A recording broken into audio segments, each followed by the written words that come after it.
تو اس طرح سے وہ مشترکہ خاندانی نظام بعض اوقات یہ ہوتا ہے کہ ایک چھت کے اندر کہیں 2 کہیں 3 کہیں 4 کہیں 5 خاندان بھی رہ رہے ہوتے ہیں اور ان کا پورا نظام ایک مشترکہ صورت میں چل رہا ہوتا ہے. ٹھیک ہے کہ ان کی ساری آمدن ایک جگہ اکٹھی ہوتی ہے, ان کے اخراجات سب ایک جگہ سے ہوتے ہیں, ان کے فیصلے سارے ایک جگہ سے ہوتے ہیں. ٹھیک ہے,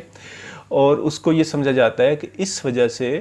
اس کا یہ بھی فائدہ ہے کہ خاندان میں کچھ لوگ زیادہ کما لیتے ہیں, کچھ کم کماتے ہیں, کچھ مضبوط ہوتے ہیں, کچھ کمزور ہوتے ہیں, کچھ زیادہ ذہین ہوتے ہیں, کچھ کم ذہین ہوتے ہیں, کچھ بہت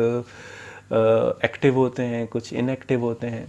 تو ایک خاندانی نظام کا ایک فائدہ یہ سمجھا جاتا ہے کہ اس میں ایک طرح کی مساوات کو برقرار رکھنا ممکن ہو جاتا ہے کہ اگر کوئی کم کمانے والے یا کمزور افراد خاندان میں موجود ہیں تو اس مشترکہ خاندانی نظام کے تحت یہ سمجھا جاتا ہے کہ ان کا تحفظ اور ان کی مدد ہو جائے گی. یہ اس کا ایک پہلو ہے. ٹھیک ہے, اور کسی زمانے میں یہ پہلو بہت اسٹرانگ تھا. میں کچھ قبائلی علاقوں میں کے لوگوں کے ساتھ وہاں پہ انٹریکشن میرا رہا ہے, اور میں ایسے ہمارے دوست ہیں جن کو میں جانتا ہوں جو یعنی ایک خاندان کے اندر 100 150 افراد بھی رہتے ہیں اور ان کا کھانا ایک جگہ پکتا ہے اور وہ دیگوں میں پکتا ہے. ٹھیک ہے, اور اس کی وجہ سے سب لوگ چاہے اس کے اندر امیر ہیں یا غریب ہیں, کم کمانے والے ہیں یا زیادہ کمانے والے ہیں, وہ سب ایک جیسا کھانا کھاتے ہیں. اب اس کی فلپ سائڈ کیا ہے, اس کی دوسرا یعنی آسپیکٹ کیا ہے, وہ یہ ہے کہ اجتماعیت اور انفرادیت میں جو اعتدال قائم رکھنا ہے وہ اعتدال کہیں غائب ہو جاتا ہے. آپ کی اجتماعیت اور اجتماعی مفاد آپ کی ذاتی خواہش, آپ کی ذاتی ضرورت اور آپ کی بطور فرد شناخت کے اوپر اثر انداز ہوتا ہے. نتیجے کے طور پر آپ کی انفرادیت آہستہ آہستہ ختم ہونا شروع ہو جاتی ہے, اور اس میں بہت ساری ایسی پرابلمز بھی پیدا ہوتی ہیں جس سے بذات خود ایک طرح کا تشدد جنم لیتا ہے. کیونکہ جب اگر 10 15 20 25 یا اس سے کم یا اس سے زیادہ لوگوں کے فیصلے کوئی ایک ایسا شخص کر رہا ہے جو دوسری یا تیسری جنریشن پیچھے ہے,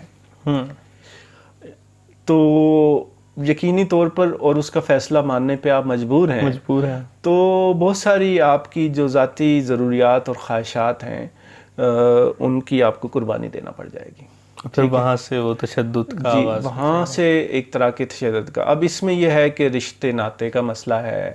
آپ کے کاروبار اور خاندان, آپ کی ذاتی چوائس کیا ہے, آپ کی پسند ناپسند کیا ہے. ایک فرد اس میں کوئی حیثیت نہیں رکھتا. ایک فرد جو ہے وہ بس ایک لڑی ہے, ایک یوں کہہ لیں کہ ایک کنڈا ہے جو جڑا ہوا ہے ایک بڑے جال کے اندر, اور جس لیے اس جال کو اور اس پورے نیٹ ورک کو اہمیت دی جاتی ہے. لیکن اس ایک جو اس ایک فرد کے ساتھ بھی تشدد ہوا نا, تو اس کے ساتھ ایک تشدد ہے. تو اسی لیے مشترکہ خاندانی نظام کے بعد ہمارے ہاں ایک یعنی یہ ایک بڑا مشترکہ خاندانی نظام کی بہت ساری پرابلم جس میں آ جاتی ہیں. اس میں جو رویے پیدا ہوتے ہیں اس میں سازشی تھیریز جنم لیتی ہیں, اس میں شکوے شکایت کا کلچر چلتا ہے, اس میں مسلسل کسی کو اوپر کرنا اور کسی کو نیچے, یعنی جو یوں کہہ لیں کہ محلاتی سازشیں ہیں. محلاتی سازشیں کیا ہوتی ہیں کہ ایک محل جب ہوتا تھا, جب بادشاہی نظام تھا, تو اس محل کے اندر چونکہ وہ بادشاہت اور وہ ایک طاقت کی ایک اختیار کی ایک اس میں مسلسل جد و جہد چلتی رہتی تھی خاندان کے افراد کے اندر بھی.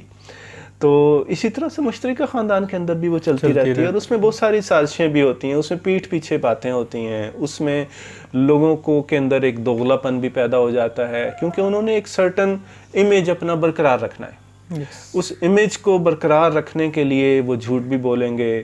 وہ سازش بھی کریں گے, وہ دھوکہ بھی دیں گے. یہ ساری چیزیں برائیاں پیدا ہوتی چلی گئیں وقت کے ساتھ ساتھ اس نظام کے اندر, جس کو چیک کرنے کی کوئی خاص کوشش نہیں کی گئی. اسی لیے ایک دوسرا تصور نیوکلیئر فیملی کا پیدا ہوا کہ جو نیوکلیئر فیملی ہے اس میں یہ ہے کہ فیملی وہ ہے کہ جہاں پہ ایک آدمی کی شادی ہوئی ہے, وہ میاں بیوی ہیں, اب انہوں نے اپنا خاندان بنانا ہے, اب ان کو آزاد کر دیا جاتا ہے, ان کی جو ہیلپ کی جا سکتی ہے کی جا سکتی ہے. لیکن بعض جگہوں پہ ایسا ہے, ہمارے ایک دوست ہیں ان کی جب شادی ہوئی تو شادی کے وقت ہی ان کے والدین نے انہیں کہا کہ بھئی اب آپ اپنا الگ سے، اب آپ ایک نیا خاندان ہیں، بے شک آپ ہمارے خاندان کا حصہ ہیں، لیکن یہ ہے کہ اب آپ کو زندگی اپنے طور پہ گزارنی ہے. ان کو الگ کر دیا، وہ الگ گھر میں رہ رہے ہیں. لیکن اس میں یہ تھا کہ وہ صاحب چونکہ اچھے سیٹل تھے، وہ اچھی نوکری کر رہے تھے، اچھا کھا کما رہے تھے، تو ان کو کوئی مسئلہ نہیں ہوا. والدین بھی چونکہ خوشحال تھے، ان کو بھی کوئی مسئلہ نہیں ہوا. یہاں پہ زیادہ مسائل وہاں ہوتے ہیں جہاں پہ یہ معاشی مسائل زیادہ ہوتے ہیں، کیونکہ جہاں پہ اگر وہ لڑکا نہیں کما رہا یا کم کما رہا ہے، اب وہ گھر اکیلا بنا کے کیسے رہے گا؟ ایک گھر کی اور ایک خاندان چلانے کی تو بہت بڑی ذمہ داری ہے،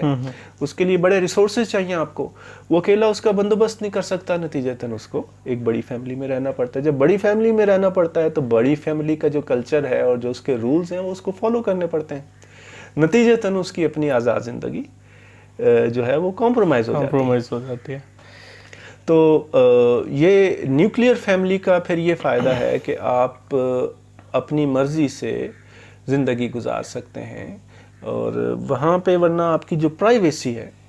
مشترکہ خاندان کی ایک اور بھی خرابی یہ ہے کہ کسی کی کوئی پرائیویسی نہیں رہتی ہے. کیونکہ اگر ہر شخص دوسرے شخص پر نظر رکھ رہا ہوتا ہے، اچھا یہ کہاں جا رہا ہے، یہ کہاں سے آ رہا ہے، یہ کیا کھا رہا ہے، یہ کس سے مل رہا ہے، یہ کیوں کر رہا ہے، اور پھر اس میں سے اپنے اپنے مطلب نکالے جاتے ہیں. تو یہ ساری خرابیاں ہمارے مشترکہ خاندانی نظام کی ہیں. تو یہ جو معاشرے میں ہمارے جبر ہے، جو ہمارے معاشرے میں امتیازی سلوک ہے، اس کا ایک بہت بڑا فیکٹر مشترکہ خاندانی نظام بھی ہے. مشترکہ خاندانی نظام ایک زمانے میں اس کے فائدے زیادہ تھے، نقصان کم تھے، جب آپ ایک زیادہ ابتدائی دور میں تھے، لیکن اب میرا خیال یہ ہے کہ اس کے نقصان اس کے فائدوں سے بڑھ چکے ہیں. تو اس پر ہمیں ضرور غور کرنا چاہیے کہ فردیت اور اجتماعیت کے درمیان ہم کیسے ایک توازن قائم رکھیں